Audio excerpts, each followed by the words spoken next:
rin? Ito rin yung damit ko. Yan yung damit mo nun, unboxing. Yes. Okay na, open ko na. Ano yung itsura niya? Pang-apat.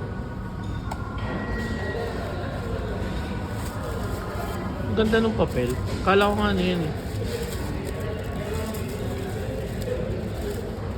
Itsura.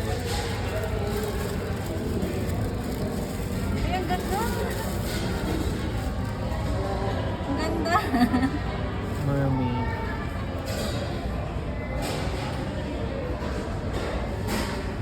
Ang ganda.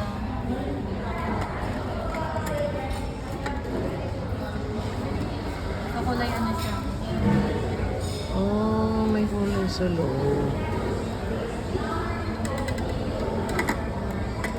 Wow. Pangilan mo na yan? Pang-apat. Happy 4 years.